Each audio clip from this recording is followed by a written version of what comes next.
You have to open your mic again because I started the recording.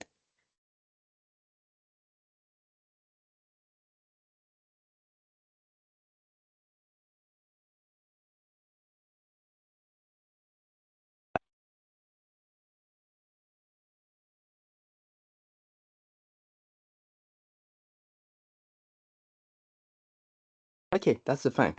So let's Okay. start. Yeah, thank you very much.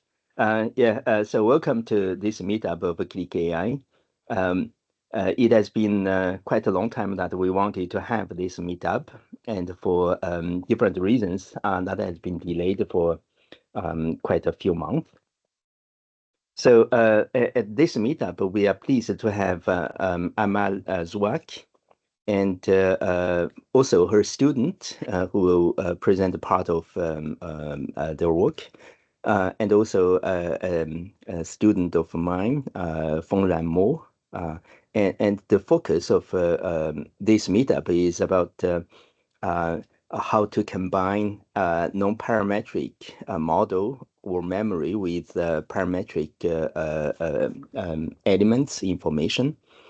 So basically for generation of a query. And we'll start with the talk of Amal. And you have already seen the bio of Amal. I'll just give a short presentation of Amal. So Amal is a full professor at École Poltechnique de Montréal. She's also associate member of MILA and also associated with Ivado. She's also a co-leader of Ivado's strategic regroupement 3 on NLP. She holds a FRQS chair in AI and digital health. And also she's a director of the Lama West Lab of Poltechnique. She has worked on a lot of different topics, so from semantic web, ontology, reasoning, knowledge base, and so on, to the current work about language models, natural language processing, and including the work that she is going to present about the non-parametric memory and so on. So I will let you present your work, Amal. Thank you. Thank you for the presentation. I'm very glad to be talking today about some of the works in my lab on non-parametric LLMs and VLMs. And in particular, we would like today to speak about our work on Sparkle query generation and visual question answering. So we'll start with a very brief introduction to the task of knowledge-based question answering, knowledge-based QA for short, and the associated Sparkle query generation task. And then I structured my talk into two sub-themes. In the first theme, we'll talk about the LLMs and their capabilities for the task of Sparkle query generation. We'll also highlight their limitations, and this will lead us to our work, which is the PGMR model, PGMR for post-generation memory retrieval. And then we'll have a session of questions. The second theme of the presentation will be about visual question answering applied to geometry problem solving. And this will be presented by my PhD student, Aditya Sharma. And then we'll have again a short period of questions followed by a conclusion. Okay. So what's the task of knowledge-based QA? So in general, the task couples a set of natural language questions to a Sparkle query. And the task is to take this question as input and to generate the Sparkle query as output. There are also, you can also generate an answer from the pre-trained language model when you use a pre-trained language model. But for today, we are going to concentrate on this task that takes as input a question in natural language and generate a Sparkle query as output. language. So when you look at the data sets in the state of the art, you will often see that the questions are what we call template questions, which means that they have some structured predefined forms or surface templates that are used in the training, validation, and test set. And often or sometimes you also have what we call reformulated questions, sort of paraphrases of the template question. And as I said, the output is supposed to be a Sparkle query. For those who are not familiar with this, this is a language on the semantic web that is used to query knowledge bases, very similar to SQL syntax, as you can see. The main difference would be the triple format that you can see here, but also the fact that it relies on URIs. So some URIs, as the green one that you see here, refer to entities, which are instances of the knowledge base, and here, for example, this entity refers to Somalia. The ones in red refer to the knowledge base schema, which might be classes or properties. So for example, here you have this property, which is population, that is mentioned in the Sparkle query. So by looking at this simple example, you can already perhaps envisage that one of the challenges of the task will be to map particular mentions or a group of words in the natural language questions to those IDs that we see in the Sparkle query. Another challenge that we might observe is that this ID, for example, when used on the Wikidata, which is the knowledge base used here, are not based on words, but rather on IDs of random letters and numbers. So you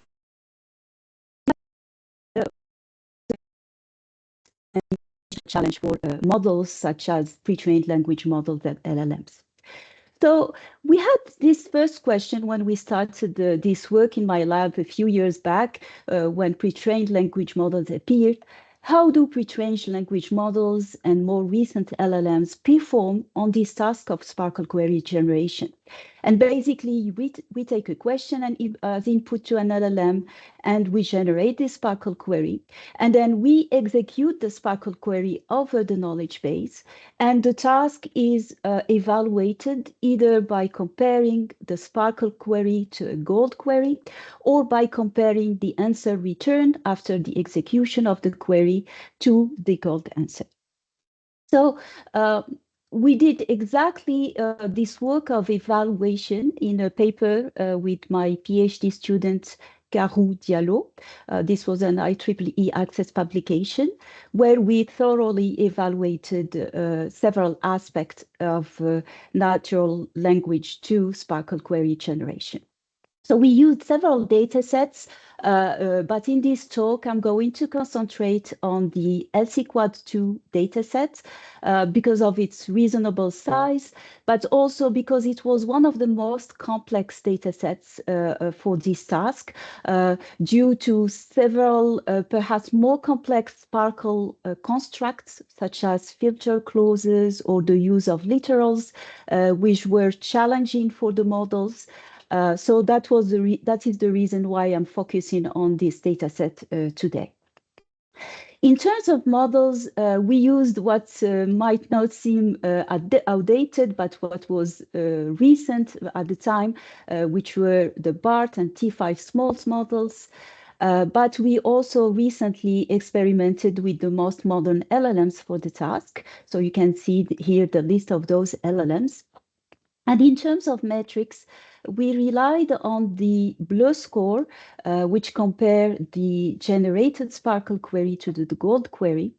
But we also compared the accuracy and the F1 score of the answers returned by our query, and we compared them to the gold answers. So this was the setting of our initial experiment. So when we started this work, we started with what we call raw questions. That is the question in natural language. But we soon noticed that one of the main challenges for the models were actually the URIs. So we had sometimes incorrect URIs that were generated. We had sometimes hallucinated URIs, that is URIs that did not even exist in the knowledge base. So we tried two configurations to try to help the models in the generation task. The tag within configuration simply replaced natural language mentions by their exact URIs that were mentioned in the associated Sparkle query. So we had a question annotated with URIs as input. And then in the tag and setting, we had the question followed by a separator, and then the list of URIs followed by their labels, the labels coming from the knowledge base. So that's were our three configurations. And we wanted with these two tagged configuration to assess whether really the URIs were the main problems and whether the models would be able in a way to copy those URIs directly from the input questions to the Sparkle query. So in terms of training, we relied on the standard fine-tuning, especially for the small pre-trained language models. But for more recent LLMs, we used, again, an instruction fine-tuning where we simply added an instruction to the input question in our fine-tuning, and we fine-tuned the model to generate the Sparkle queries. So without waiting more, I'm going to present the results on the CLIQ-ai dataset on the template questions. So we remember we had template questions and reformulated questions. Now I'm going to talk on these template questions. So if we look at the BART and T5 small models, we can see that on the raw questions, the F1 score is very low. So that was our initial results. But then as soon as we add tags, we have a much higher F1 score that is obtained. So our initial assumption that the URIs were the main problems, seems to be validated here. But then we looked at more recent LLMs. So we initially looked at Llama 2 models and Code Llama 2 models, 7Bs for both. And we took as input tagged questions with the instruction fine-tuning setting. And to our surprise, the F1 score was, again, pretty low. So that was one surprising result, especially for code-based models. And for more recent LLMs, as you can see, these are really the most recent ones using raw questions. We are still around very below 50 F1 score results. So it seems that the task is pretty difficult to solve, even by most recent LLMs. And we can see that even when we have a high BLEU score, this doesn't mean that you are able to generate an executable query that will return accurate results. So that shows also the necessity of using different metrics for this task. So after, just to give you an example of the type of errors that were obtained, and these were errors with small pre-trained language models. So you can have directly completely incorrect URIs, the URI that exist, but exactly not the right ones. And this was on the DBpedia knowledge base. But you can also have completely fake URIs, URIs that do not exist at all.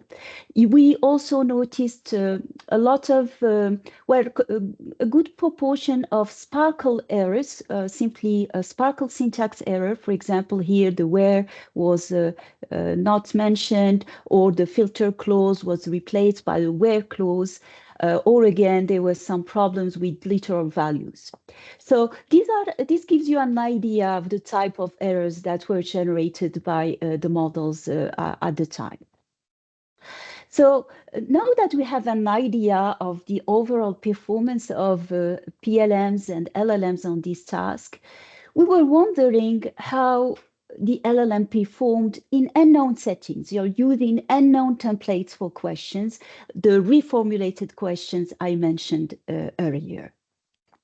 So we did exactly that. So we trained the models on the template questions, and then we tested them on their associated reformulated questions.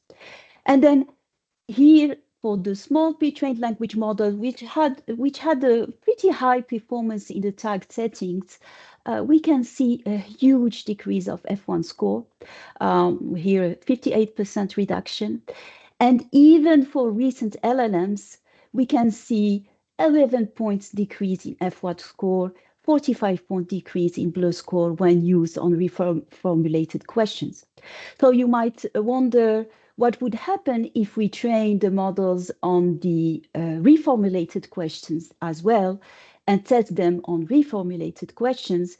Well, I'm not presenting these results here, but overall the performance is very low. We perhaps gain 3-4 points, but that there is no significant difference with the results that you see here.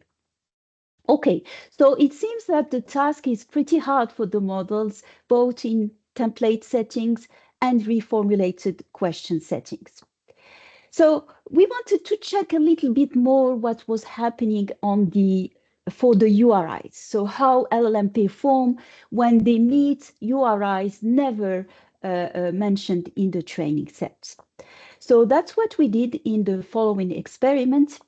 And this was a different experimental setting, basically because it was performed or done at a later stage with another student. So here we used 3 models. We used the T5 small model, which was among the best models at the time, the Llama 3.1 model, 8B, and the GPT-4o model. And again, we used the original split from LCQ2, the template questions I mentioned, but we also used what we called the unknown URI split. So in this unknown URI split, we created a new data split of the LCQ2 dataset, where each query in the test set will include at least one URI never seen at training time. Okay, and the metric that we used was the percentage of incorrect queries that were due to incorrect URIs, meaning that we calculated the percentage of queries for which at least one URI in the generated Sparkle was not in the gold query. Okay, and if we looked at our results both on the original split and on the unknown URI split, I think they speak for themselves. T5 small is apparently the best model since it has only 61% percentage of incorrect URIs, but Llama 3.1 and GPT-4o failed spectacularly. And this is even worse on the unknown URI split, where all models have a very, very low performance, or at least, or on the opposite, a very high percentage of incorrect queries. So looking at these results, we figured that the main problem was actually the URIs, right? So just perhaps to fix what I've been mentioning, a small summary here. So pre-trained language models and large language model, they rely on their parametric memory to generate the Sparkle queries and the URIs, okay? And when we consider out of distribution settings, especially in terms of question templates, even the recent LLMs will show a considerable drop of performance. And I mentioned here the reformulated questions. So that's one of our main challenge. The second challenge is related to the incorrect queries due to the URIs. So on average, on the LCQ2 datasets, recent LLMs will generate incorrect queries due to these wrong URIs 85% of the time when the test set is within distribution, and more than 99% of the time when the test set is out of distribution. So as we can see here, there is a problem to solve, and that's exactly what we try to address in our fourth and final research question. Can LLM learn to generate those Sparkle queries using an external non-parametric memory? And the result of this work was our PGMR model for post-generation memory retrieval for Sparkle query generation. And this was the work done by several colleagues and mostly by my PhD student, Aditya Sharma. So what is PGMR? So in PGMR, you have an LLM that takes as input a question. But instead of generating the final Sparkle query, it generates what we call an intermediate PGMR query. The main difference being that instead of the URIs, you have a URI label that is generated between start and end URI tokens. Why we think this is an interesting idea? It's because it's easier for the model to generate URI labels that look like your input question than to generate those URI IDs. Okay, and then from this intermediate PGMR query, we have a retriever that leverages a memory of URIs to retrieve the most similar URIs for each of those URI labels. And then the best or the most similar URI is used in the final Sparkle query. Okay, so this is how this non-parametric memory is used. Now, let's look a little bit more at the shape of this memory. So the first thing to know is that it includes all the URI in the data set, both in the trained, val, and test sets. And it's a dictionary of key value pairs, where the key will be a URI embedding and the value will be a URI. How do we obtain the URI embedding? Is through an encoder, here BGE, that takes as input the URI label and its description in the knowledge base and simply encode it using the LLM. So that's how our memory is structured. And now the retriever, well, simply takes as input each URI label between the start and end URI tokens. It takes the label, encode it again using the BGE model, and then based on the memory, find the most similar URI and return this URI. Okay, so a very simple mechanism, but somehow that helps retrieve accurate URIs, as we will see. So in terms of evaluation, we again used the CLIQ-ai.quebec original split dataset and the unknown URI split that I just mentioned. We also used the CAL10 dataset, but I'm going to concentrate here on the CLIQ-ai.quebec splits. In terms of models, we again have the T5 small model, the Llama 3.1 and GPT-4o. Here we use the supervised fine-tuning configuration for T5 small, supervised fine-tuning with QLoRa for Llama 3.1, and for GPT-4o, we prompted the model with 25 random examples from the training sets in this configuration. And then for each of these models, we also implemented our PGMR configuration. Now, in terms of metric, we had two metrics on the queries, so the blue score, as I mentioned earlier, but also the query exact match. And then we also computed the URI exact match and the URI hallucination score. And what we consider as a hallucination is simply a URI that is not in our memory. So here are our results on the original split. And you can notice that for all the models, T5 small, Llama 3.1, and GPT-4o, and for all the metrics, our PGMR model significantly improved the query exact match, the BLEU score, and the URI exact match. And it also significantly decreases the URI hallucination. Okay? So we were able to improve the task performance while decreasing the hallucination scores.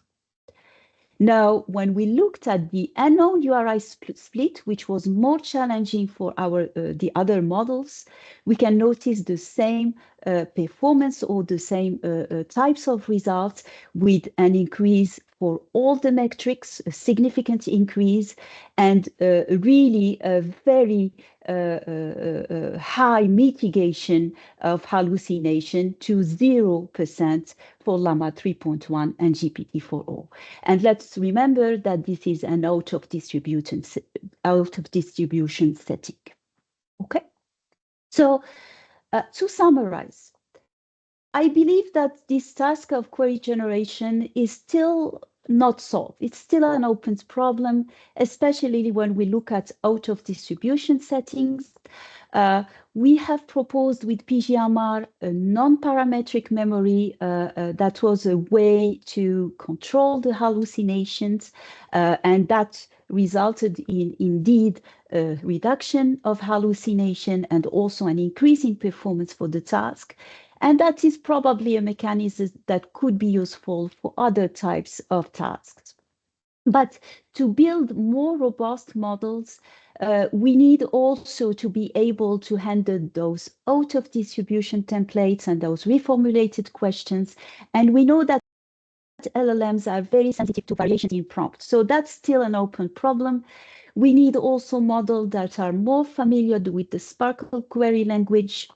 And finally, we also need to be able to adapt our queries on the fly to various knowledge-based schemas to be able to interrogate different knowledge bases. Okay, so that's what I wanted to say for the first theme, and I'm ready for a few questions if we have the time. Yes, if there are questions, go ahead. Yeah, I do have a question. Sorry, my camera is not working. You mentioned prompt. Did you try to solve those issues of hallucination using a prompt that says, for example, verify that all the URL are valid, or a thing step by step, and doing first the generation without any URL or URI, and then complete with URI? Well, we didn't do these particular experiments, but I believe we did several, configuration where we tried prompting, we tried giving URI lists to the LLMs, but we did not try perhaps other advanced prompting techniques to try to, like self-consistency or similar, to try to guide the LLM toward that. That would be a valid thing to do, I think. Thank you. Okay, thank you. Fabrizio. Hi, Amal. Thank you for your presentation. I was wondering, of course, one of the problem is mapping the mentions to URIs, as you correctly explained. My question is, for single hop questions like those that you presented, is Sparkle still necessary? I mean, you have the topic entity that's retrieved. You have the relationship. So I know that Sparkle is usually employed to query a knowledge graph, but now you could completely do away with Sparkle and try to focus on the topic entity and then look at the relationship that's been identified and just follow the path. Well, that's another way of doing this knowledge-based QA, I believe, but first, the relation is not necessarily given, right? When we are trying to solve the problem where we have a question that might be more complex than a one-hop question, and we try to find the answer, okay? And then if we rely only on the parametric memory of the LLM, then any outdated knowledge might be returned by the model, right? If I understood you correctly. So if we use simply the knowledge encoded in the weights of the LLM, then we might have an incorrect answer. For example, the president of the US has recently changed, right? So, and this necessitates, again, retraining the model, or at least updating the models for this new information. So I think that's why we concentrated more on having the ability to question external knowledge bases that would be created with updated knowledge using this. But perhaps I'm partly answering your question. Yes. Well, my question is really about the generation of Sparkle. If generating Sparkle creates syntactic errors, the mechanism that you provided does not address that particular problem, even if it is not that significant compared to URI mapping. But since when you work with single hop questions, you could just try and isolate the topic entity using the mechanism that you showed with FICE, for instance, the relationship, and then when you have both, you don't need Sparkle to navigate the knowledge graph, the external data source. You can completely do away with Sparkle and avoid these problems of syntax. Potentially, but then we would have also to look at multi-hop questions, because I don't think that we are targeting only one-hop questions. But yes, I agree that would be another way of perhaps solving the task. Thank you. Yeah, thank you. Hugo. Yes, thank you for the presentation. And apologies if I missed this. In the 30 seconds I had to look away from this conversation, there's a question I had that I hadn't answered. URI, the URI retrieval through the PGMR memory system that you showed is pretty critical in improving the performance of the system you're showing here. Did you evaluate its accuracy by itself? So you mean executing the queries and getting the answers? Understanding what exact knowledge-based URI would correspond to, for instance, the Truman Show. And so you showed an example in which there's a fairly natural language looking string generated by the large language model. And then using face and embedding retrieval, you're looking at the particular URI that should be used. And I was just wondering about the accuracy of that system. Well, I guess that guaranteed would to be return the correct URI, basically.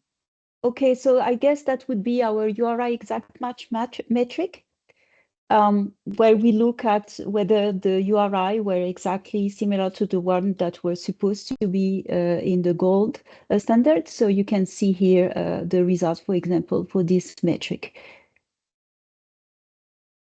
Thanks. That is exactly the slide I had missed. Okay. And so we're looking at imperfect retrieval performance for the URI at this point. And so would it be an interesting direction to try and improve that specifically? Well, definitely. As I said, the URI is one of the open problems. I think what we obtained with the PGMR was a significant progress, but definitely there is still a possibility of improvement. So again, finding the most similar URI might rely, for example, on perhaps a better embedding of URIs. So we use only the label and the description in natural language to embed those URIs. Perhaps we could think of more complex ways of having the semantics of the URI. All right, thank you. And one final follow-up question on this. Have you found that the description of URIs is consistently good and informative, or are you dealing with the data sparsity sometimes, or at least incomplete or just descriptions, since we're relying on these for embeddings? Well, obviously we rely on what the knowledge base gives us, so even if Wikidata might be pretty good, it's far from perfect, and we might have other knowledge bases that are completely less well curated, I would say. So obviously this would have an impact on the results. All right, thank you. Okay, good. Laurent? Yeah, I have another question. You mentioned that one of the benefits of going through SparkQL is that we can guarantee the up-to-date data and accuracy. How do you compare that approach with traditional RAG, where we can extract the relevant text and then feed that to the LLM? Well, okay, so perhaps two elements in my answer. So obviously, the answer would be correct if the knowledge base and knowledge is also correct. But we assume that since it's curated by human, then we have more chance to have that correct knowledge. So that's one side. I think a RAG model, for example, retrieving document and appending that to prompts is also a good step in this direction. But there is no guarantee that you will have a correct answer. So in fact, sometimes a RAG model for example, popular facts, bringing some additional context might divert the LLM towards some, incorrect response that without RAG it would have given perhaps accurately. So I think there is no absolute guarantee when you use a prompt-based approach that you will get a correct answer. There is also no guarantee that the LLM will, depending on the type of knowledge that we look at in these types of questions and the prompts that you are adding in the context. I think that there is no guarantee, complete guarantee that you will return the final answer. Just to acknowledge, we are doing a lot of project based on RAG where I work, and the quality of the answer are getting better and better. There is less and less hallucination. Also, it's possible to have a mixed hybrid RAG where you have traditional RAGs with vector database and also combined with RAG on the knowledge graph. So we can combine the best of both. Yeah, I'm not against RAGs. I just say that when we want to be able to verify if we'd like the answer, then I think a more symbolic approach might be more appropriate. So perhaps there are scenarios where one of those might be preferred. Thank you. Yeah. Okay, thank you. So my comment about what Laurent just said, I think those two approaches trying to identify the answer from different in different ways. So you can identify answer from the database using SparkQuery query, or you can try to generate an answer from using different sources such as documents or knowledge graph. But the main reasoner for the generation is LLM. I think those approaches can be complementary. So yeah, so we can think about some combination later. Yeah. Oh, absolutely. Good. Yeah. Very good. Yeah. So just another comment about what you're talking about. Yeah. I think it is a really essential problem to try to connect the entity mentioned with the entity URL, as you mentioned. So I think on that, there can be many other approaches used for retrieval of URL.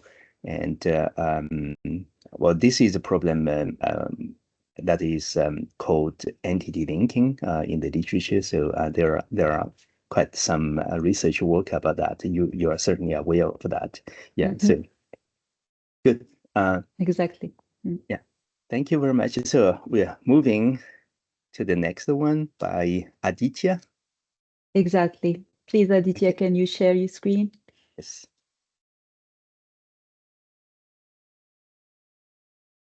Yes, let me do that.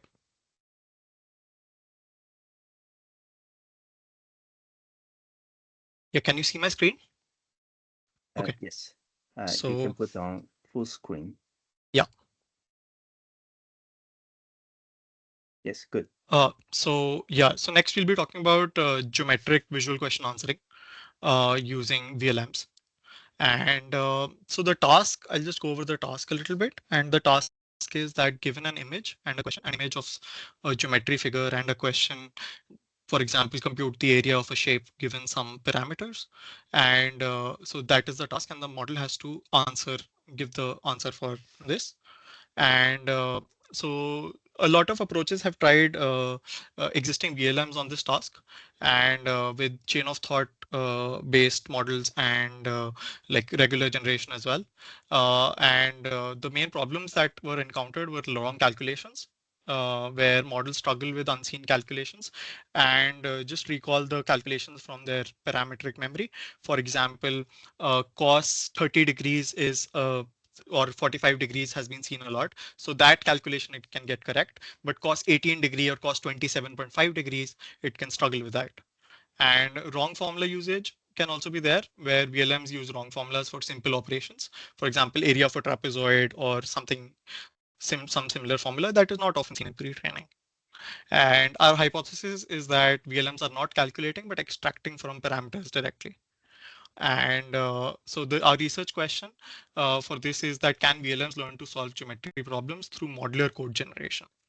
And why code seems like a good idea for this is because code has deterministic calculations. If you say 3 plus 4, it gives 7 always. And wrong formula usage is also corrected through modular code generation, where you have formulas encoded in some functions in a predefined geometric library that can be directly leveraged. So the formula is already encoded in the function, and the model just calls it. So this work is called Geocoder, and this was published in NACL Findings 2025. And so with my co-authors, so let's just get into that.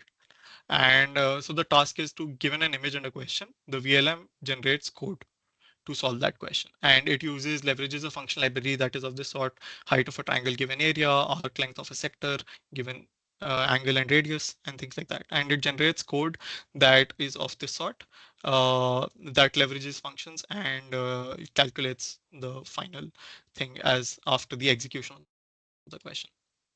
So we looked at 3 data sets for this, GeoMverse and GeoQA. So the NO here means that no option setting, where the model does not have an option. That, for example, A, B, C, D, are these the answer? Which of these is the answer? It does not have that. It has to calculate the exact floating point answer. So that's a harder task. And so GeoMverse dataset basically has 3 types of questions: depth 1, depth 2, depth 3. And the questions get successively more difficult and require more multi-hop reasoning as you go further in depths. For example, depth 1 has 1 figure, depth 2 has 2 figures attached, and depth 3 has 3 figures attached, and it has to go from one figure to the other and calculate successively things. Yeah. And this dataset also has chain of thought available for each question. And it also contains the final solution. So now we want to have a VLM that can generate code given an image and a question, but uh, contemporary VLMs at that time, and still to a degree, are not conditioned on such data, because they're not, even if the LLM in the VLM can generate code, it does not usually pre-trained on generating code given an image and actually looking at the image while generating code. So to solve that problem, what we did was we first generate gold modular code data using an LLM as a teacher. And we give the question, the ticks illustration of the image, the chain of thought solution, and the function library that we have in the prompt for the LLM. And we few shot the Llama 3.170B for this, and that generates code for each question. And we use an interpreter, Python interpreter, to get the answer. And for the answers that it gets correct, and correct means that the answer matches the gold answer, we get we add those corresponding questions as gold data set for a training VLM, training our VLM. So yeah, And we fine tune a student VLM, which we call geocoder, to actually look at the image and generate code. For example, over here, there's an image of a shape and a question, and that goes to geocoder and it learns to generate code. And this is fine tuned with the Clora. Yeah. And so this is the overview of the model, but let's look at some results. So we use the relaxed accuracy metric for this, which is that if the answer is within 3% of the gold answer, and yeah, because there can be some floating point differences sometimes. So that's why this is a standard metric for this task. And if you see the last two rows, Lava 1.57b, which is the same as the geocoder 7b model, the VLM is the same, and COT fine-tune versus code fine-tune, there is a significant increase in performance across depths, and even achieving 95% accuracy on depth one questions. And so it's an average improvement of around 16%. Over the COT fine-tune model, and over GPT-4V and PALI and previous models tried on this, it outperforms significantly. And our next research question is that, can VLMs learn to solve geometry problems in a semi-parametric way through modular code generation? So modular code generation is already semi-parametric in the sense that the final solution is calculated by a structured reasoning model, which is code. Predefined code, and we also add a non-parametric memory to this and a retriever, similar to our work in PGMR. So where we have a question image and that goes to a retriever, and that retrieves a set of functions that are relevant for that particular answering that particular question, and that goes to RAG geocoder model, and which generates the final code solution. And this is fine-tuned based on this. And our function retriever is similar to PGMR, where we have a multimodal encoder instead of a regular encoder, which we use the Vista model, which is based on the BGE model. And it can encode image plus text, images and text, all of them in the same vector space. And we use a function memory where we the embeddings of the function name, arguments, and description are the keys, and the function names are the values. So this retriever, basically for each question and image, it gives this set of k functions that may be helpful for answering that question. And so during training, we give 7 functions from the memory and add gold functions from the train set for that question, and fine tune the VLM with the image question and retrieve functions as input. We add gold functions because we want the model to actually learn to use those functions. And if our retriever makes mistakes, we still want it to learn and pick functions from the prompt, basically. And at inference time, we retrieve 10 functions from the memory and generate code given the inputs. And with RAG geocoder, we achieve improved performance on depth 1 and depth 2, and roughly similar performance on depth 3 as geocoder. And what is interesting is that when we did a function usage analysis of how often the model uses predefined functions, then RAG geocoder performs significantly higher across depths than geocoder. And why function use is important in our scenario is that the formulas are encoded in the function. So you have reliability in terms of that the answer is using the correct formula, the model is using the correct formulas for calculating the answer if it uses functions rather than generating direct code. Yeah, so the function usage increases with RAG. And as a summary, we presented geocoder, a modular framework for code fine-tuning and for geometry problems. And we also present RAG geocoder, which is a retrieval augmented variant of geocoder, which has a non-parametric memory of functions that can be retrieved for answering the question. And our experiments basically show that code fine-tuning significantly outperforms chain of thought fine-tuning, and function usage also increases with the function memory. Yes, questions? Okay, thank you. Questions?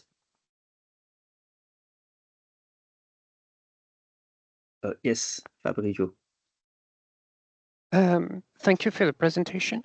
On slide 14, you show that you created or you augmented your training data set with gold functions from the train set. Could you just tell us a little more about how you mapped the answers in the gold reference to these gold functions?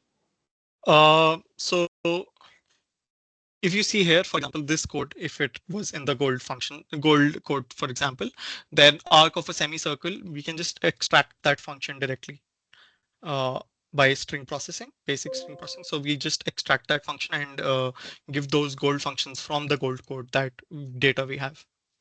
And okay, so it's a direct mapping from by string. Yes. Okay. Thank you. Yeah. On that, have you looked at the shape to determine the relevant function? So yes, the model actually looks at the shape Okay. because this is a multimodal encoder Vista model, so it encodes the image as well as the question there. So it does look at the shape to get the functions. But as with PGMR and with this model, this retriever is just a proof of concept that this can be such a thing, model can be used.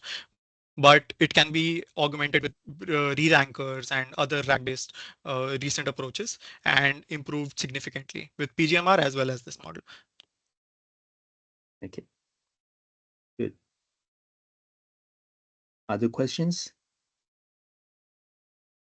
Oh, while waiting, I just ask the question about the precision. So you mentioned that you have relaxed the precision that will tolerate some error. Why is that the error generated? If you have the exact calculation, that should provide the exact number, right?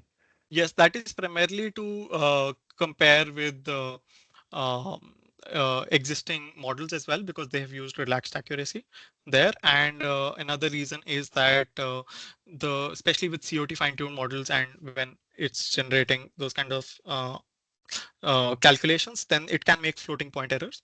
So to just have a consistent benchmark, and this has also been there in previous works across geometry mathematical problem solving, and as well as textual mathematical problem solving, where the answer is a floating point, then this kind of metric is there. And also because these data sets are synthetically generated sometimes, so there can be floating point errors in the actual answer as well. Yeah, I see. Thank you.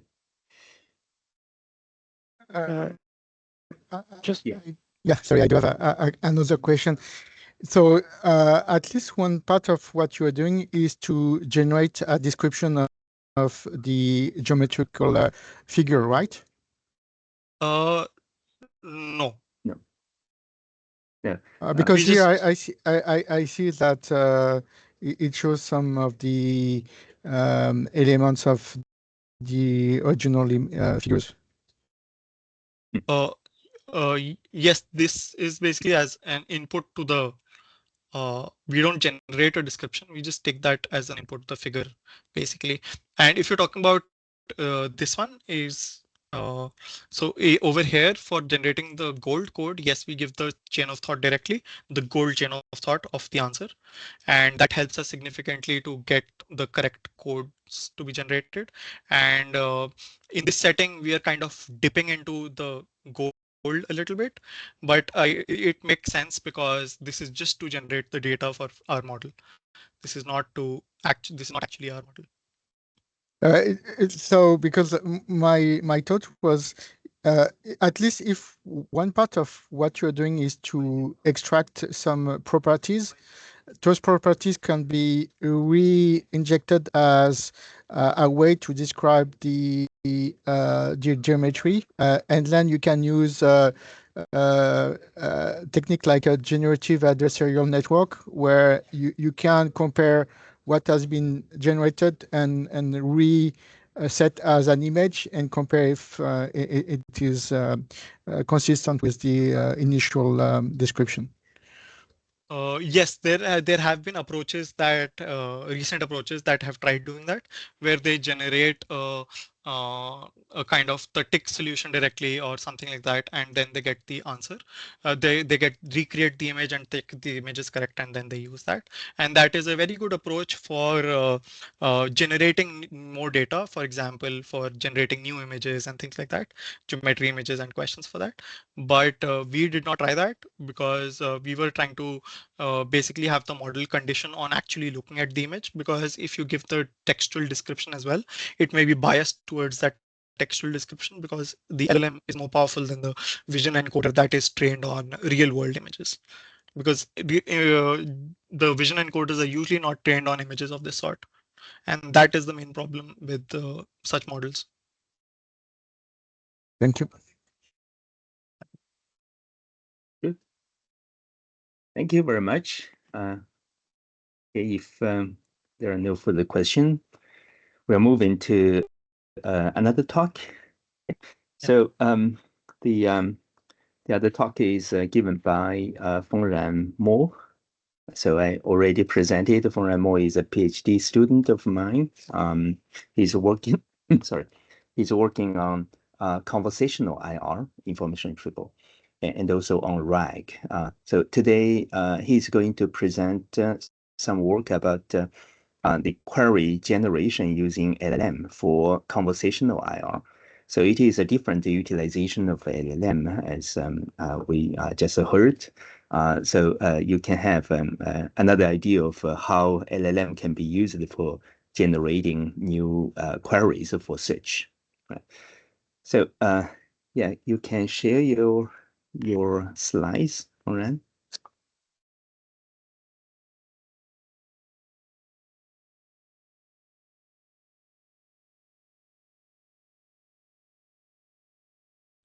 Okay, thank you for the introduction.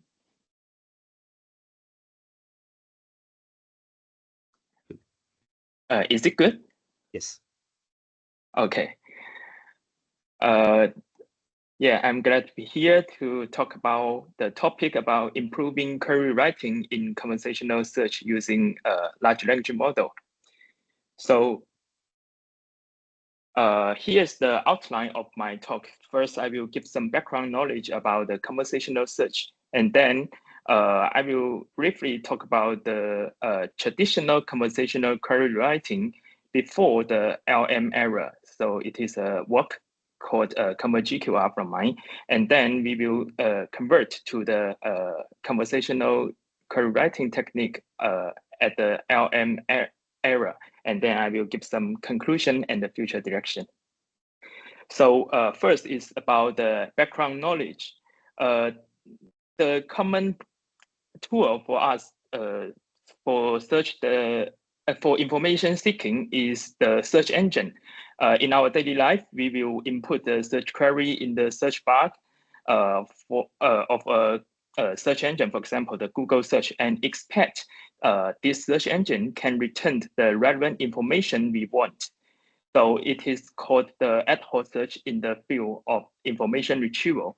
For example, in the figure here, given the query about what is information retrieval, the search engine will return the page about the illustration of information retrieval. However, if we continue to input a follow-up question, like tell me some of its famous scholar, the existing search engine cannot revert it into information retrieval. This is because the traditional ad hoc search can only conduct the singleton search, and it is the keyword-based query and the page links as the written form. But if we use the conversational search engine, we can conduct this type of follow-up question, because the conversational search engine is designed to deal with the multi-turn interaction and deal with the natural language-based query. Besides, its written form is more flexible, and with the empowered by the LM, for example, currently the people will usually interact with the system by a multi-turn dialogue. So it is a more common trend in the existing technique. Now, let's talk about the definition about the conversational search. That is, given the historical context, for example, we are at the turn 4, and with the previous conversational context by the query and the results pairs, we should find the relevant passage for the current return from a large collection, and maybe we should further generate the final response on top of the retrieval result. The main problem here is we need to deal with this type of content dependent query. For example, in the query 4, we should know the context of it on top of the history, so it generates the requirement of query reformulation. Now there is 2 existing paradigms for the conversational search. The first one is called the query writing-based retrieval. That is, given the currently query and its historical context, we expect there is a query writer to rewrite the currently query into a self-contained query as the ad hoc search retrieval can deal with, and then to produce the search results. And another paradigm is called conversational dense retrieval. That is, we expected we can obtain a conversational dense retrieval that can directly handle the whole conversational section and then to return the search result to satisfy the currently query's information needs. In this talk, we will focus on the first paradigm, that is the query writing-based retrieval. Now let's talk more details about the conversational query writing. The goal is to obtain explicitly rewrite with the real user search intent. The advantage is that if we obtained a real user search intent, we can reuse this query and input to any existing ad hoc retriever. And at this paradigm, it will has much better interpretability with the explicit written query. But the disadvantage is that we cannot optimize the search task and rely on the return query annotation as the supervision signal. For example, here, given a conversational context, we will expect the rewriter model to rewrite the current return, how many rings does he have, into how many ambient championship rings does Michael Jordan have. And if this is a training set sample, we should have this gold annotation as the supervision signal to train a model. If it is a test set sample, we cannot ensure that this type of query is good. It is the optimal one for the retriever. And there's a list of the literature following in this direction. So here is the formal task formulation. Given the historical context, we should have the rewriter model to convert the content-dependent query, QI, into a standalone query. Here is the example. Given the conversational query, we should rewrite it with the real search intent. What happened to its molecular into what happened to the water molecular when it freezes. So in the traditional query formulation that before the LLM exists in our life, the common practice is we construct the input form to a rewriter model, for example, the T5, with the concatenation of currently query with its associated historical context. And then we will have the training supervision signal can be either the Oracle human written query, QI star, or the expected selected term from the historical term, TI.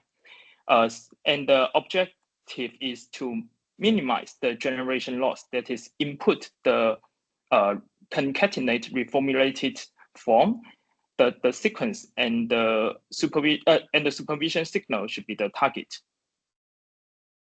So now I will introduce one of our previous work about how to use the generative query reformulation models for conversational search before the LM. The motivation is that we observe that in the existing study, the model will only care about the rewrite or the expansion, and their training is not directly optimized for the retrieval. For example, if we care about the rewrite aspect, given the query, what happened to its molecular, the rewriting model will rewrite this query into what happened to water molecular when it freezes.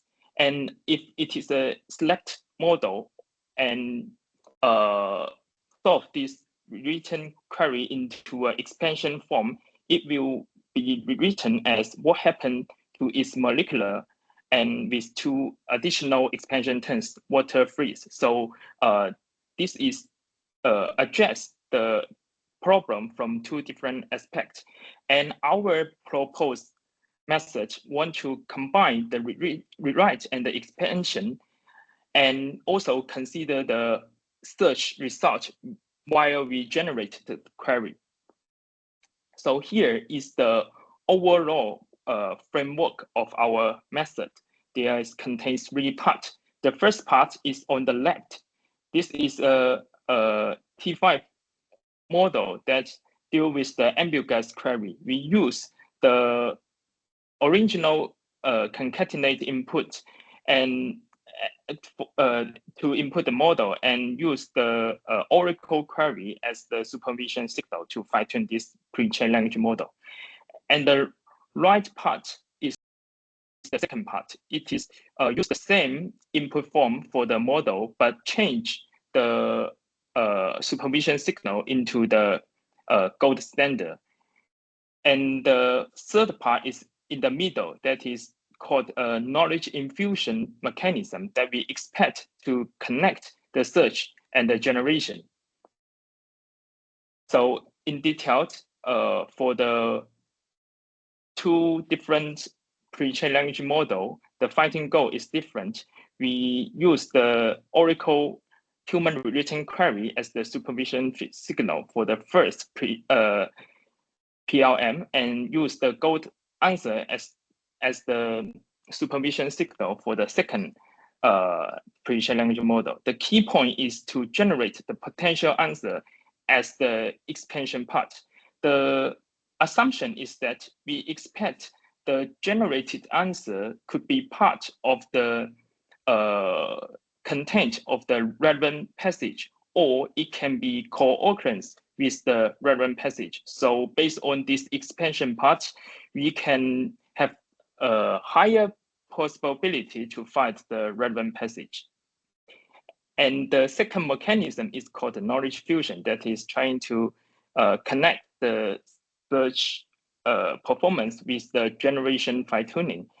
The hypothesis is that we expect the representation space could be similar between the encode relevant passage with the encode input. So we use MSE loss to minimize the distance of these 2 representations. So the final objective for the whole framework fine-tuning is the generation loss plus retrieval connection loss. And then based on the 2 fine-tuned pre-trained language model, we will have the final reformulated query. That is the written query with its associated expansion terms. So let's come to the experimental setting. We use different data set with 2 different settings. The first one is the data set for the main evaluation that is used for the fine-tuning because it contains the training set. So the 2 data set is the QRAC and the topic QA. And the second part is the 0-shot evaluation because the checkcast dataset only contained the test sets. So we use the model fine-tunes on the topical CQA and then evaluate on the checkcast dataset. And the baseline we compare with all the existing conversational query writing method and the conversational dense retrieval method at that time, and as well as the human written query. And the metric is the common metric in the information retrieval, like the MRR and the NDCG H3 and record. And this is also the dataset we use in our following studies. So in the main evaluation, we can find that at that moment, our framework ConverGQR obtained the best performance compared with all the existing study on 2 datasets, and it also outperformed the human written query. So it examined our hypothesis that the human written query might not be best for the search query. So we can obtain a better search query based on the other technique. And by combined the written and the expansion, we can obtain a better search query on both the dense retrieval and the sparse retrieval. And here is some other results based on different settings. The first is the zero-shot evaluation. It examined the framework applying on the out-of-domain because the training data and the evaluation data is from different distribution. So we can see that our ConverGQR still perform better than the existing study, but have a gap compared with the human written query at these 2 data sets. And from the emulation study, we can see that all our proposed mechanism, for example, the knowledge infusion and the answer expansion can improve the result. And if we remove both of them, it is returned to the traditional query reformulating technique, and we can see there's a big boost on our design framework. So the follow question is, how about the capacity of the large language model on conversational query writing? Because we know that the ChatGPT come to our life at the end of the 2023. So after this work, we start to explore the LLM on conversational query writing. And this is initial exploration and the cooperation with the other authors.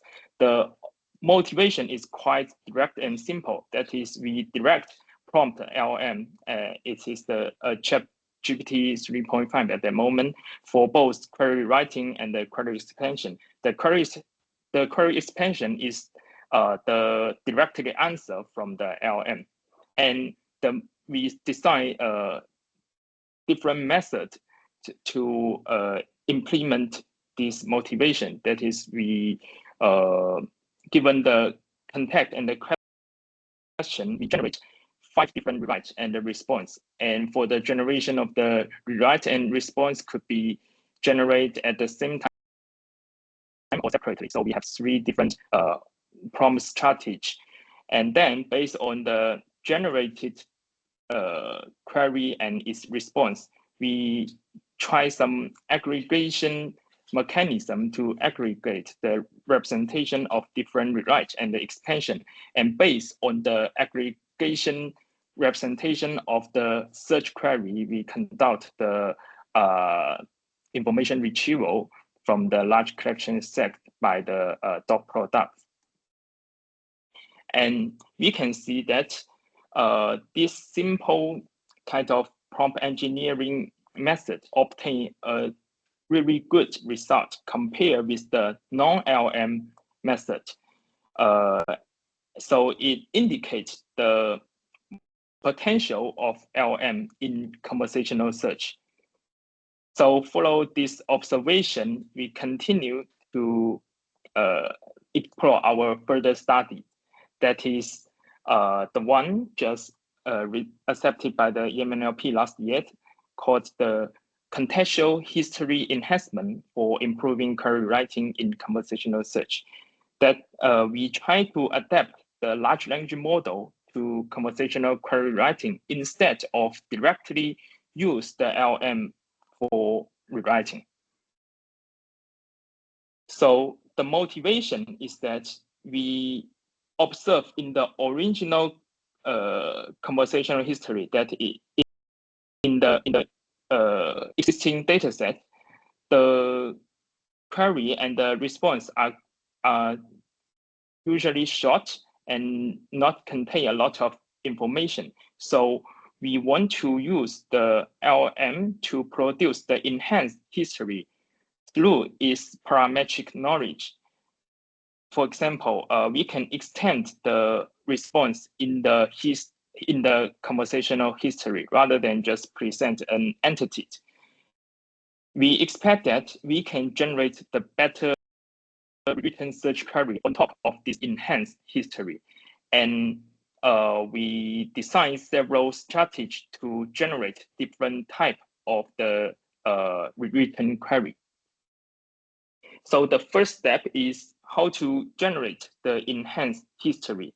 We design 5 different methods. The first one is the question disambiguation to obtain the rewritten query. This is similar to the previous study, that is rewrite the currently tense query. And the second one is the response expansion to obtain the expanded historical response.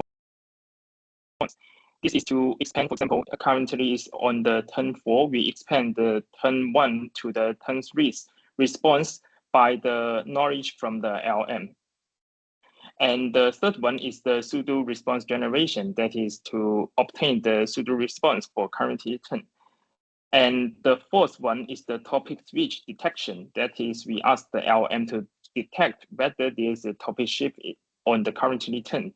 And the fifth one is the history summary, that is trying to summarize the historical context.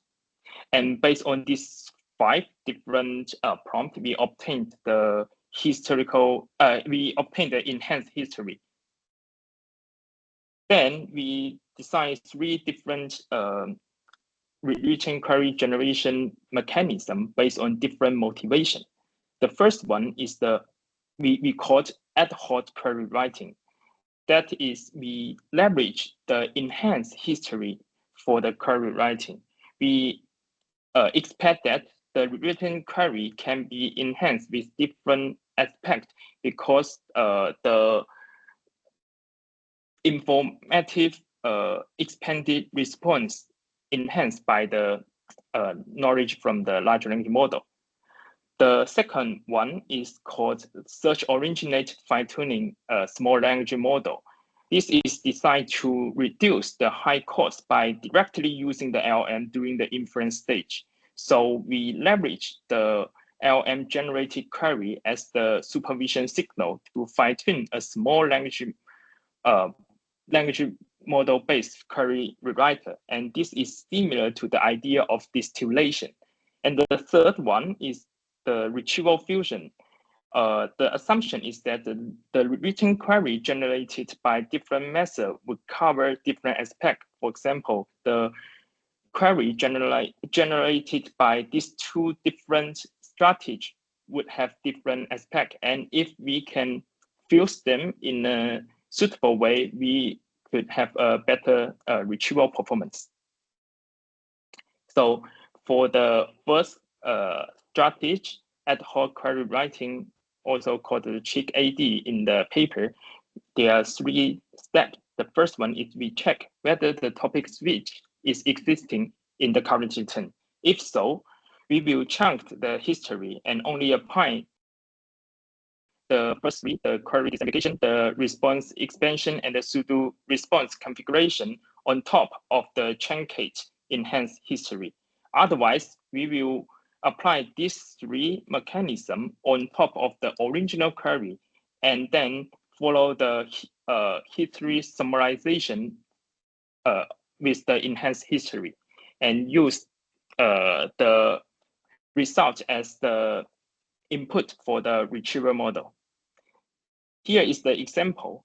So in currently turn 4, the LM tell us there's a topic switch exists. So we apply only the query disambiguation result, that is the written query turn 4, and the expanded response, that is the response of turn 3, and the pseudo response for the currently turn R4 as the whole input for the retrieval model. So we obtain the written query from as the CLIQ-ai on the right part, and we will observe that there are some missing terms. For example, the something is only emphasizes in the original conversational history at the first query, but not exists in the remaining part. But on the enhanced historical, enhanced conversational history, we will see that the something, this it is a source number, always occurs in the each turn, both the query and the response. So we will have the better chance to find the relevant passage based on this enhanced history and its generated written query. And the second strategy is called the search originated fine tuning. It is also contains 3 steps. The first step is to obtain a set of generated query with the enhanced history and the currently query as well as its relevant passage. So we will instruct the LLM to produce a set of generated query. Then, based on the relevant judgment in the training set, we select the one with the highest retrieval scores as the pseudo query in distance. The key here is that we selected the generated query with the relevant judgment. So it is highly related to the retrieval performance rather than we just directly generate the query from the LLM based on its parametric knowledge and use it as a search query. And then we use the pseudo query with the highest scores as the supervision signal to fine-tune a small rewriter model. The fine-tuning method is the same as our previous study, CLIQ-ai, but without the ground truth fine-tuning. And here is the example. We can see that based on the enhanced history and the relevant judgment for the currently return, if we fine-tune the T5 with a pseudo query, it can generate a better search query compared with we fine-tune a T5 on the original history. This might be because we inject more information into the enhanced history, and based on this, we can have a better supervision signal compared with the human written query. This is also consistent of our previous assumption, that is the human written query might not the optimal search query, but we can have the other method to generate a better search query. And now we use the better search query as the supervision signal to fine-tune a small language model. And here is the evaluation of 3 of our proposed strategy: the search originated fine-tuning, the ad hoc rewriting, and fuse these 2 generated query retrieved result together. And we can find that compared with all the existing system, no matter the conversational dense retriever or the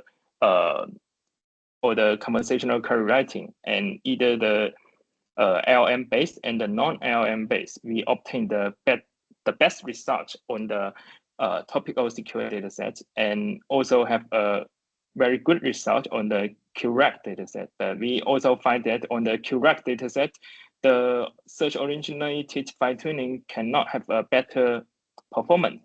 And if the performance gap is larger between these 2 strategies, the improvement of the fusion will also decrease. But we still obtain some of the improvement based on the fusion mechanism.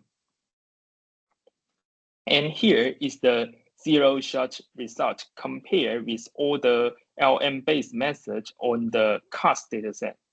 The CAST dataset is only contained the test set, so we called it the 0-shot result. And we also find that all our proposed method can obtain the better result compared with the existing system if we use the same LM, and also on some strategy and dataset, we obtain the similar results with the one used the ChatGPT.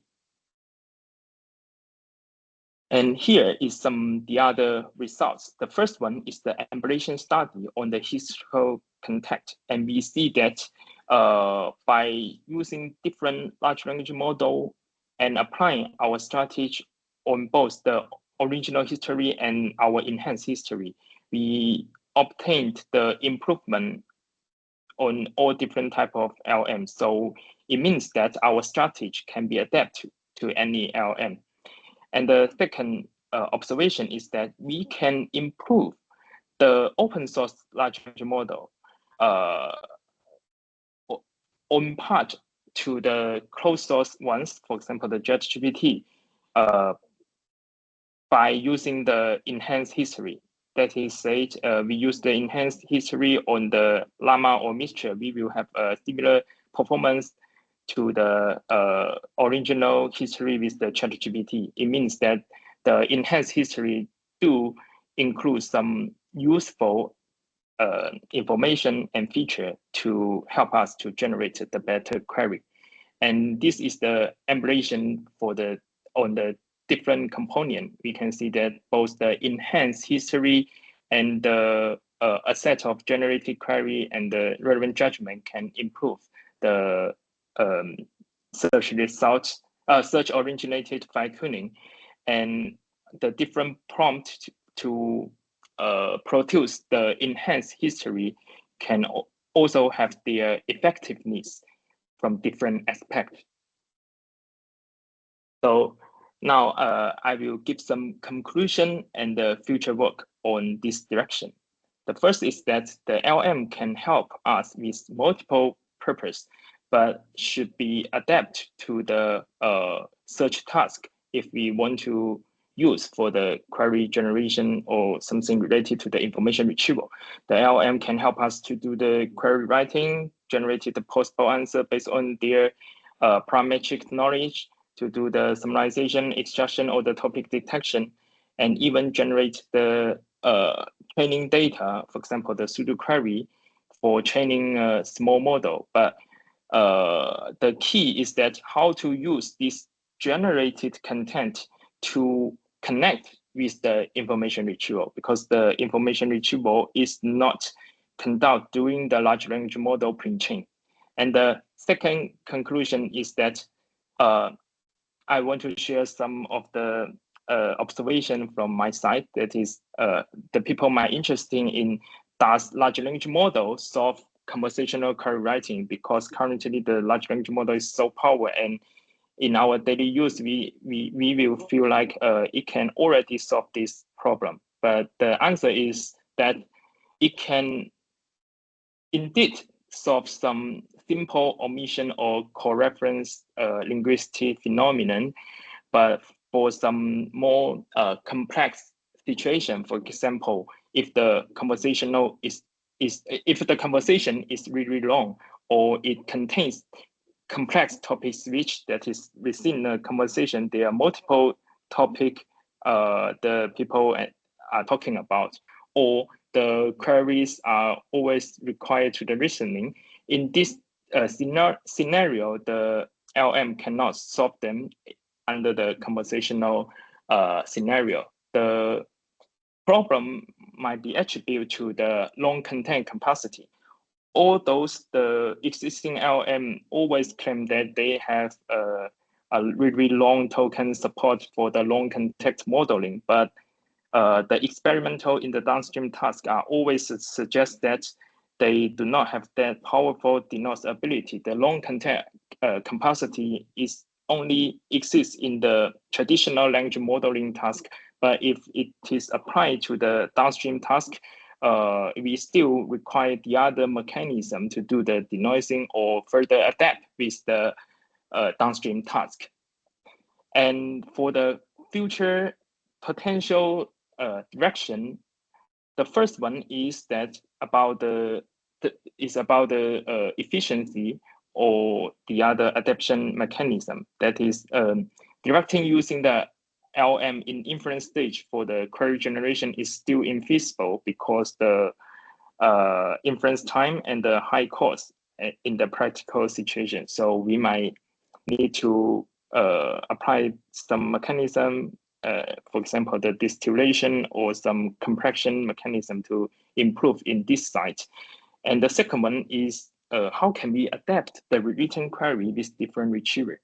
For example, if we just use the LLM to generate a rewritten query with some mechanism, but we cannot know that this rewritten query is better adapted to which type of retriever. And so one potential direction is try to adapt the rewritten query with the different retriever, and the high level mechanism is to connect the LM with the retriever. That is the connection between the information retrieval with the LM generation. So it is similar to the RAG. And the third one is how to rewrite or deal with the long query. For example, if the query is a long instruction which is really common in our currently daily use, or it is a really complex query required different reasoning, should we find the other mechanism to deal with it? For example, the query decomposition or the other technique. And the key idea is that we should first detect what type of this query and what action we need to deal with this type of query. So it is still a lot of open research question in the conversational query rewriting. And this is all about my presentation, and thank you for the listening. And if there's any question, feel free to ask. Thank you. Okay, thank you. Questions?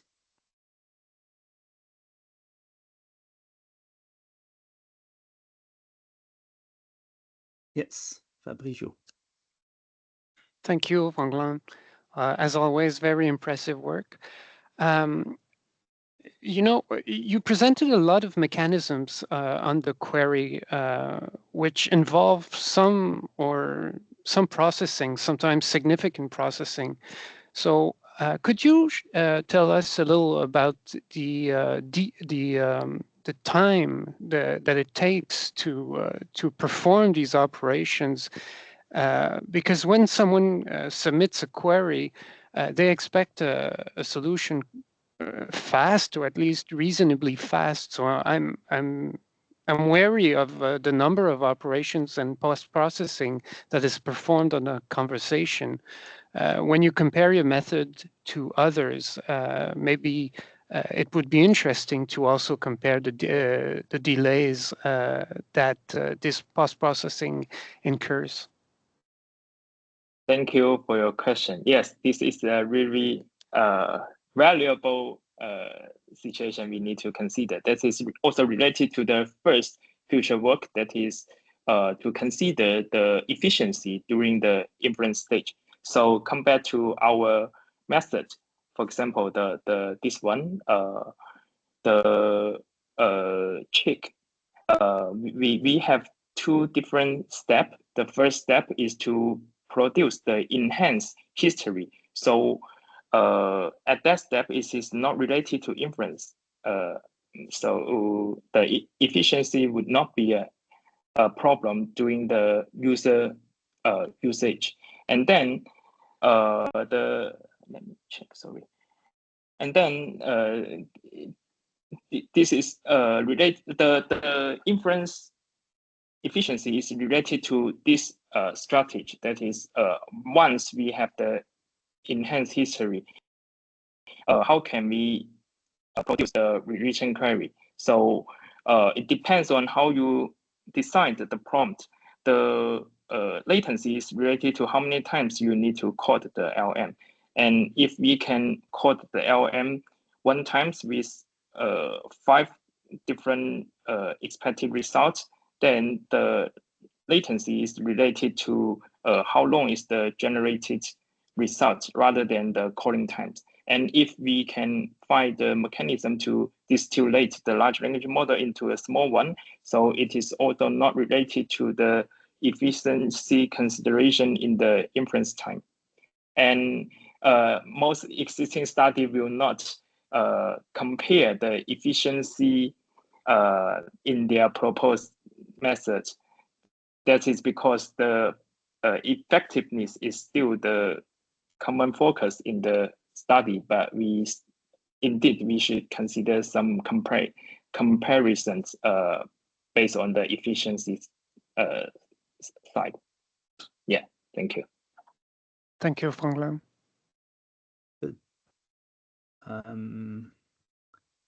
Other questions?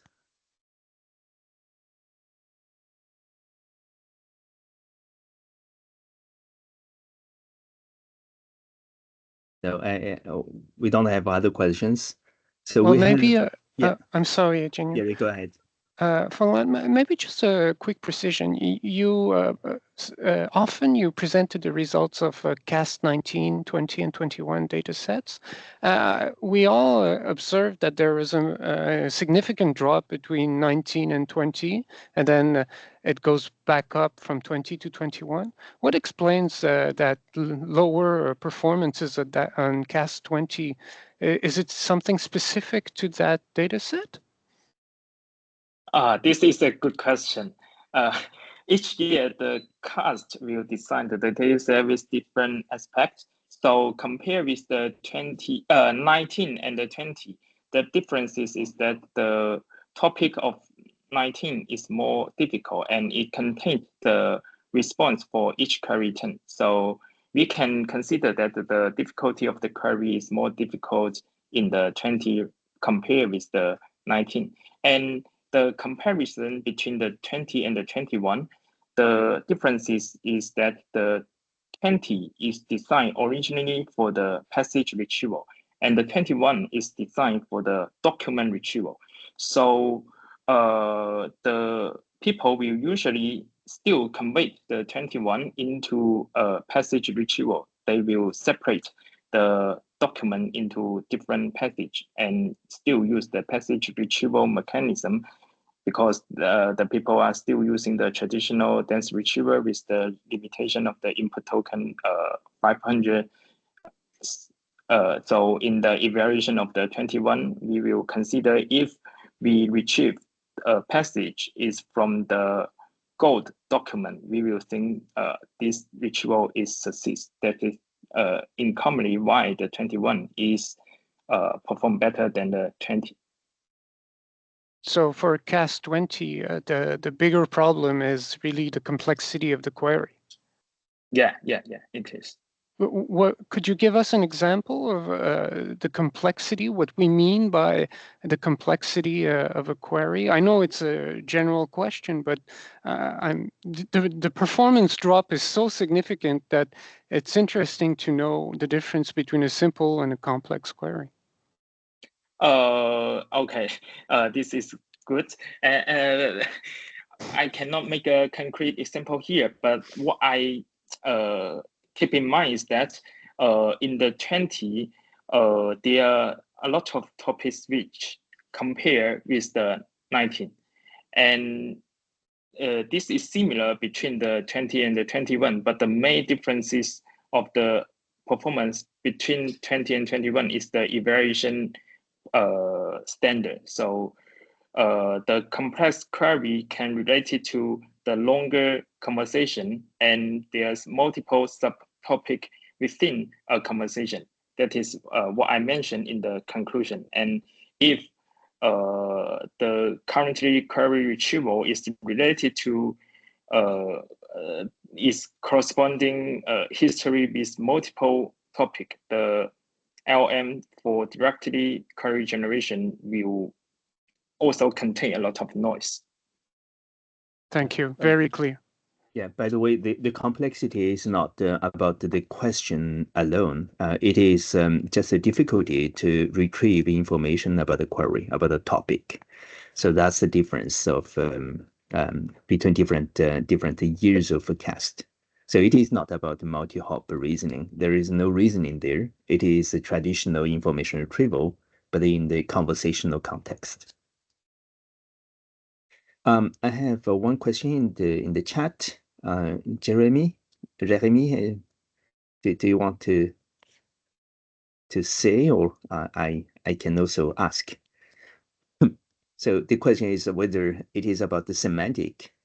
Okay, whether it is about the semantic retrieval. Yes, because in each paper or each method we propose, we conduct the evaluation on top of both the dense retrieval and the sparse retrieval. And the dense retrieval is use the ANS dense retrieval, and the sparse retrieval we use the BM25. So in the dense retrieval, it is more powerful on the semantic match. So we can consider it is a semantic retrieval. And we also observe that the results are usually lower in the sparse retrieval, except the CLIQ dataset. So we can think that these dataset are more emphasizes on the semantic retrieval on their original design. Yeah. So also to complete the answer, the talk is not focusing on semantic retrieval. It is a general retrieval problem. So you have a question and you want to find relevant passages, or in some well, in the setting of Topeka or QREC, you also want to find the answer that is contained in some passages. So you can consider that as a semantic search, but it is not focusing on that. It is a general retrieval problem that is dealt with here. Is that okay, Jeremy? Okay, good. Any other questions? Otherwise, Amal still has 2 slides to show that I missed before moving to Fengran's talk. So, Amal, are you still there? Yes, I'm still there. Go ahead. I'm sorry. No problem. So perhaps just a very quick message. So I would like to draw the attention of the audience to the Ivado R3 AI initiative, and especially the NLP regroupment there, which is really focused. One of the themes of this regroupment is really non-parametric memories with LLMs and VLMs. So that's why I thought that would be of interest to the audience. So the general idea is really that we would like to use those non-parametric memory to help LLM produce verifiable and modular outputs. And we can envisage these non-parametric memories as long-term memories or short-term memories where the LLMs could read but also write information. And also we think about those memories as a way to constrain the decoding or the generation of the LLMs to make sure that we really obtain the outputs that are valid. So that's the overall objective of this team. So we'll have, and the Yanyun is part of it. So we'll have hopefully follow-up publications on that. And last thing, but not least, I wanted also to thank my team, the LabAWest team, and especially my 2 PhD students, Aditya Sharma and Karu Diallo, who contributed to this work. That's all for me, Yanyun. All right, that's okay. So, thank you. So, by the way, yes, one of another of student of mine is also present in the audience, and his focus is more related to the topic of non-parametric memory and multi-hop reasoning and so on. So we will talk about that. Yeah. Great. Good. No further question. So thank you very much for the presenters, and thank you for your presence at this meetup. So we'll hope to see you in the next meetup. Thank you very much. Thank you. Thank you. You. Bye. Bye-bye.